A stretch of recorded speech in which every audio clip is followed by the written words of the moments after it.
Bueno, vamos a ver qué nos dice esta cuestión, número 68.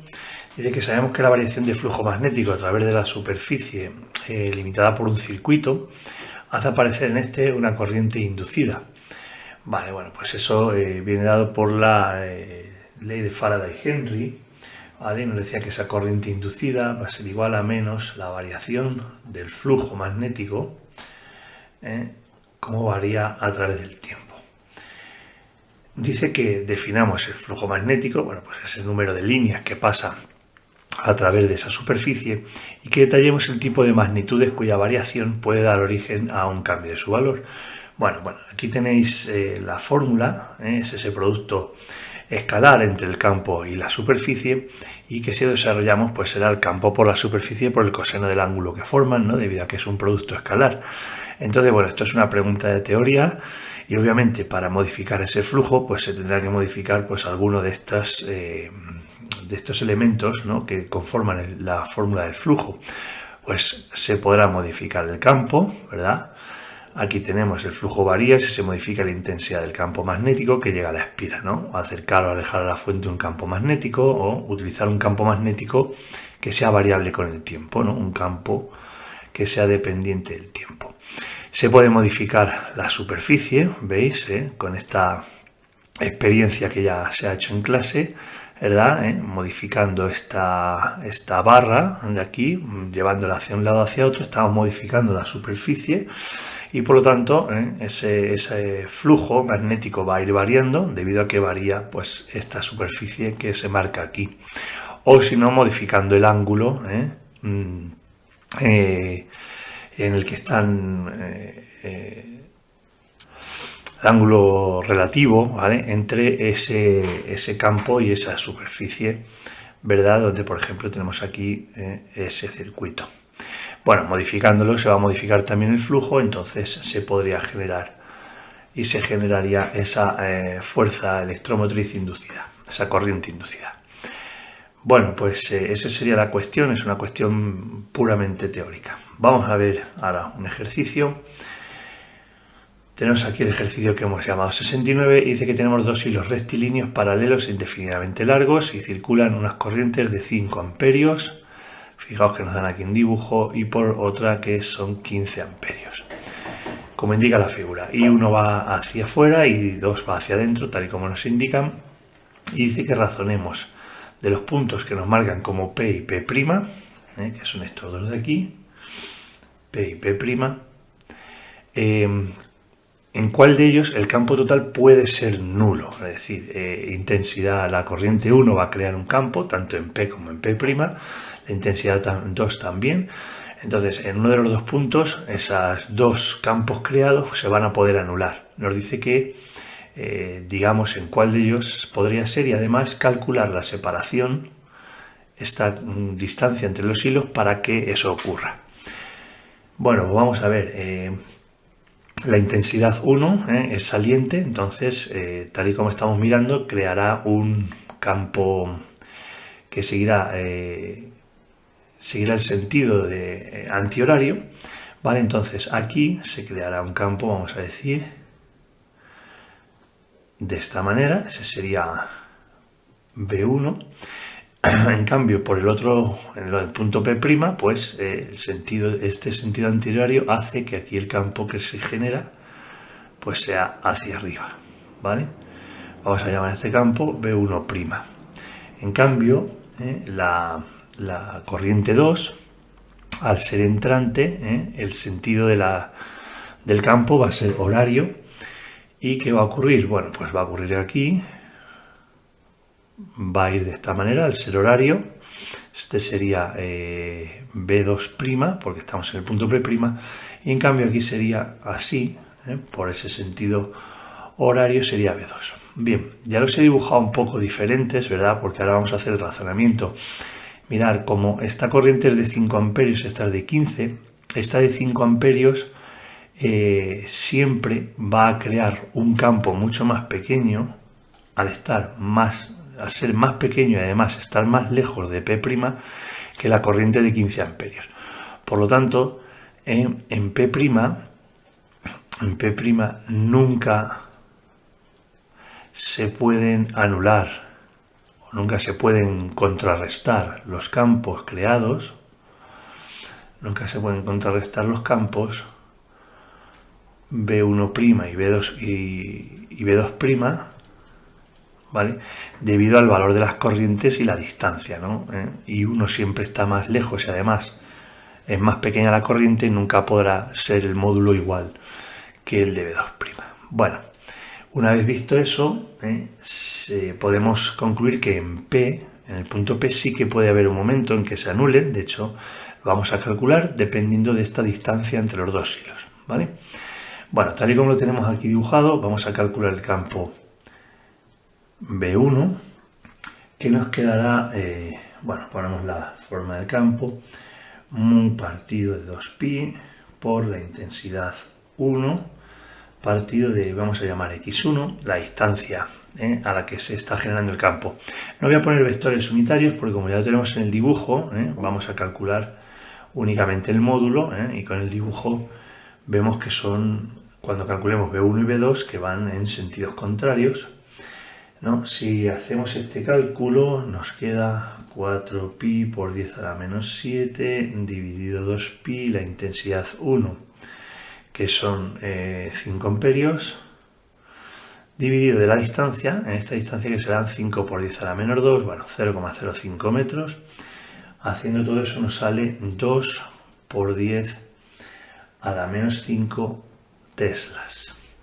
Por otro lado, si calculamos el campo que está generando B2, lo vamos a calcular igual en módulo. Pongo ya directamente los datos, serán 4pi por 10 a la menos 7 dividido de 2pi por, ahora la intensidad de la corriente 2 son 15 amperios, dividido de, ¿qué distancia? Pues fijaos, como estamos calculando el campo en P y lo está generando, la intensidad 2 será la distancia D más estos 5 centímetros, es decir, D más 0,05 metros. Bueno, haciendo toda esta parte de aquí, calculando toda esta parte, nos queda 3 por 10 a la menos 6 dividido de D más 0,05 teslas. Y entonces, claro, para que se anulen, para que se contrarresten uno con otro, tenemos que igualar esos módulos. Si igualamos los dos, vamos a igualar B1 y B2, sabemos que igualando los módulos van a anularse, nos quedará que 2 por 10 a la menos 5, ya empiezo a hacer el cálculo, que multiplica a D más 0,05, eso es igual a 2, no, eso es igual a 3 por 10 a la menos 6. ¿Vale? Haciendo aquí los cálculos, no me pierdo el tiempo en ello, sale que D es igual a 0,1 metros, ¿vale? 0,1 metros, o si lo queréis mejor en centímetros, tal y como nos da el dibujo o el problema, 10 centímetros. Esa será la separación a la que el campo B1 y B2 se van a contrarrestar en el punto P. Bueno, ese sería el apartado A. Vamos con el apartado B. Nos dice el apartado B que para esa misma separación entre hilos, es decir, ya teniendo en cuenta estas 0,1 metros, calcular el módulo del campo total en el otro punto, es decir, en P'. Ahora ya P ya lo hemos calculado, ahora en P', indicar dirección y sentido. Bueno, pues lo vamos a hacer igual. Vamos a calcular B1',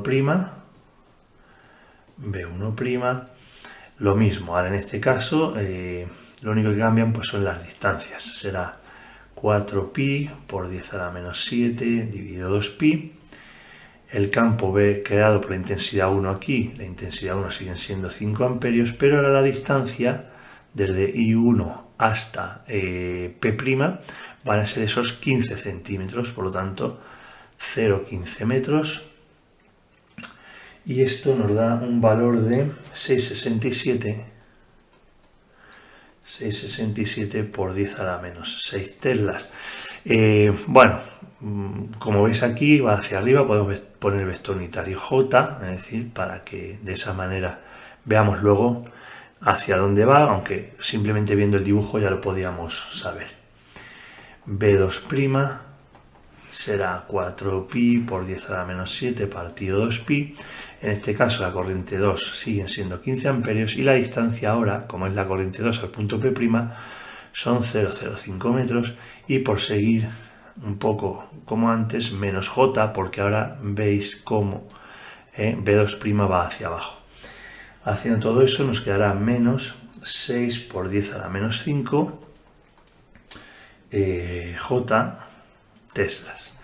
Si nosotros sumamos los dos, obviamente se ve que el que va hacia abajo es mayor, y nos queda que el campo total, le puedo llamar B' total, ¿vale? Así, será de menos 5,33 por 10 a la menos 5J, ¿vale? Este menos nos indica que va hacia abajo, en la dirección J, teslas. Ahí tendríamos ese campo creado.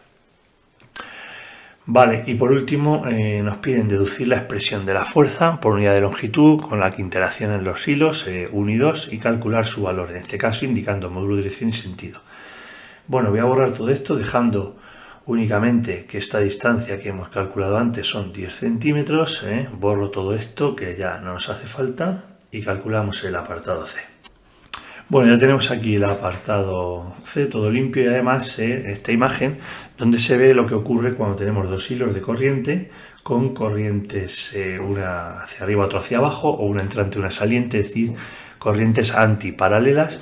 Entonces fijaos, lo que se nos generan son dos fuerzas, o sea, una fuerza de repulsión entre los hilos F2'1 y F1'2, que son iguales en módulo y dirección y de sentido contrario, ¿vale? Entonces, para calcular F2'1 o F1'2, en principio da lo mismo, ¿no? Sería igual el módulo. Por ejemplo, F1'2 va a ser igual a la corriente I2 por el campo generado por B1 por la longitud. Como nos están diciendo fuerza por unidad de longitud, pues nos quedaría que F1'2 partido de la longitud es igual a I2 por B1. Si nosotros ahora vemos el campo B1 en la forma que tiene el campo creado por la corriente 1, será mu partido 2pi por la intensidad de corriente 1 dividido de la distancia a la que estamos calculando ese campo. Pues por ejemplo, en este caso, como va a ser entre los dos hilos, esa distancia va a ser d. Si nosotros ahora ponemos todo esto donde pone B1 y lo recolocamos un poquito, nos queda que F1'2 partido de longitud, la fuerza por unidad de longitud va a ser mu partido 2pi, y ahora para que quede I1 y 2 partido de d. Ahí tenemos la deducción que nos piden de la fórmula y ahora la vamos a calcular, ¿no? Como tenemos todos los datos, calculamos esa fuerza por unidad de longitud. Va a ser de 4pi por 10 a la menos 7 dividido 2pi por I1 que eran 5 amperios, I2 que eran 15 amperios y la distancia la sacamos en su momento 0,1 metros. Esa fuerza por unidad de longitud, haciendo todo eso, nos quedan 1,5 por 10 a la menos 4, y estos son pues newton partido de metro. Ahí tenemos el resultado. Obviamente la dirección sentido siempre va a ser esta dirección. El sentido nos lo va a dar, en este caso, como son corrientes antiparalelas, se van a repeler los hilos y por lo tanto el sentido pues va a ser el de la fuerza 1,2 hacia la derecha según el dibujo, la fuerza 2,1 hacia la izquierda según ese dibujo, ¿vale? El módulo aquí lo tenemos. Bueno, pues ese sería el ejercicio. Venga, un saludo, chao.